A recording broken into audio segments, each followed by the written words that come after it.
मशरिक़ वस्ता से बड़ी खबर आ रही है, जहां लबनान और इजराइल के दरमियान जंगबंदी नाफिज हो चुकी है। जी हां, लबनान और इजराइल के दरमियान 10 दिनों की जंगबंदी नाफिज हो चुकी है। दरअसल यह जंगबंदी अमेरिका के सालसी से तय पाई है और इसके साथ ही अमेरिका और ईरान के दरमियान मुमकिना अमन मुआहिदे की बात भी तेज हो गई है। और आपको बताते चलें कि यह जंगबंदी सिर्फ लबनान तक महदूद नहीं, बल्कि पूरे खित्ते के लिए इस जंगबंदी को काफी अहम माना जा रहा है।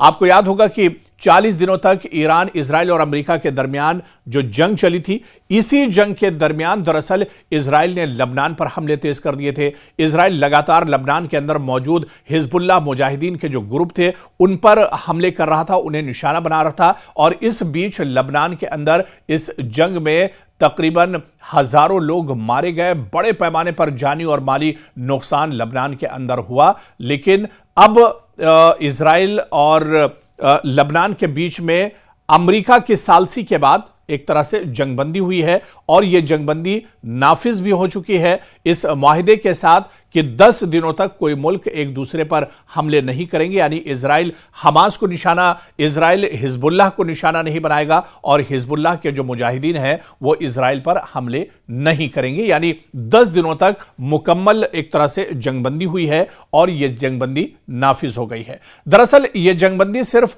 लबनान तक महदूद नहीं, बल्कि पूरे खित्ते के लिए इस जंगबंदी को बहुत अहम माना जा रहा है। दरअसल बड़ी जंग को रोकने की यह कोशिश मानी जा रही है। यह तनाज़ा दरअसल एक बड़ी जंग का हिस्सा है जिसमें अमेरिका, ईरान, इजराइल और हिजबुल्लाह बराह रास्त ये बिलवास्ता शामिल है। इन चारों का कहीं ना कहीं एक तरह से इनकी शमूलियत इस जंग में है। आपको याद होगा कि जब इजराइल और अमेरिका ने मुश्तरका तौर पर ईरान पर हमला किया था तो यह जंग दरअसल ईरान के साथ थी, लेकिन इसी जंग के बीच में इजराइल ने लबनान पर भी हमला कर दिया और लबनान में हिजबुल्लाह को लगातार कहीं ना कहीं इजराइल टारगेट करता रहा। तो इस जंगबंदी का असर दरअसल ईरान पर भी पड़ेगा, इजराइल और अमेरिका पर भी इसका असर पड़ेगा और ये सभी कहीं ना कहीं इस जंगबंदी से जुड़े हुए हैं। दरअसल इस जंगबंदी को एक कूलिंग पीरियड के तौर पर देखा जा रहा है ताकि हालात मजीद न बिगड़ने पाए। डोनाल्ड ट्रंप के मुताबिक ईरान के साथ डील करीब है। इस बीच जब डोनाल्ड ट्रंप ने यह ऐलान किया कि इजराइल और लबनान के बीच में जंगबंदी हो गई है, 10 दिनों की जंगबंदी है, जंगबंदी नाफिज भी हो चुकी है, और इसी दरमियान ईरान के साथ डील को लेकर भी उन्होंने बयान दिया कि लबनान में जंगबंदी इसी डील का हिस्सा या शर्त एक तरह से हो सकती है। यानी लबनान में अमन, ईरान मुज़ाकरात में एक तरह से पेशरफ्त भी कहीं ना कहीं हो सकती है, क्योंकि लबनान में जब जंग रुकी है तो अब ईरान की जंग को लेकर भी आगे एक तरह से पेशरफ्त हो सकती है। दरअसल यह तनाज़ा बिल्कुल अचानक नहीं उठा, बल्कि लबनान और इजराइल के बीच में इससे पहले भी लगातार झड़पें होती रही हैं, लगातार जंग जैसे हालात बने रहे। इजराइल, क्योंकि लबनान इजराइल का बिल्कुल सरहदी मुल्क है, इस वजह से भी इजराइल लगातार लबनान पर अक्सर हमले करता रहता और यहां पर हिजबुल्लाह मुजाहिदीन का जो ग्रुप है इसे लगातार वो टारगेट करता रहता है।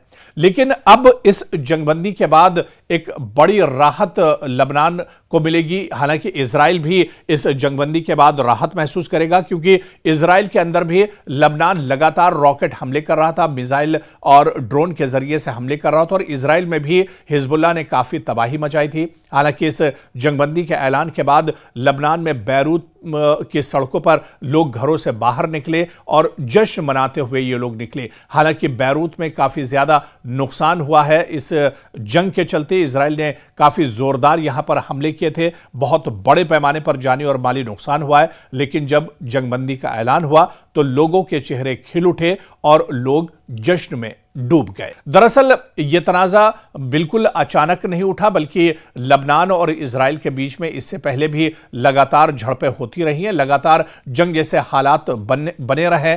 इजराइल, क्योंकि लबनान इजराइल का बिल्कुल सरहदी मुल्क है, इस वजह से भी इजराइल लगातार लबनान पर अक्सर हमले करता रहता और यहां पर हिजबुल्लाह मुजाहिदीन का जो ग्रुप है इसे लगातार वो टारगेट करता रहता है। लेकिन अब इस जंगबंदी के बाद एक बड़ी राहत लबनान को मिलेगी। हालांकि इजराइल भी इस जंगबंदी के बाद राहत महसूस करेगा, क्योंकि इजराइल के अंदर भी लबनान लगातार रॉकेट हमले कर रहा था, मिसाइल और ड्रोन के जरिए से हमले कर रहा था, और इजराइल में भी हिजबुल्लाह ने काफी तबाही मचाई थी। हालांकि इस जंगबंदी के ऐलान के बाद लबनान में बैरूत की सड़कों पर लोग घरों से बाहर निकले और जश्न मनाते हुए ये लोग निकले। हालांकि बैरूत में काफी ज्यादा नुकसान हुआ है इस जंग के चलते। इजराइल ने काफी जोरदार यहां पर हमले किए थे, बहुत बड़े पैमाने पर जानी और माली नुकसान हुआ है। लेकिन जब जंगबंदी का ऐलान हुआ तो लोगों के चेहरे खिल उठे और लोग जश्न में डूब गए।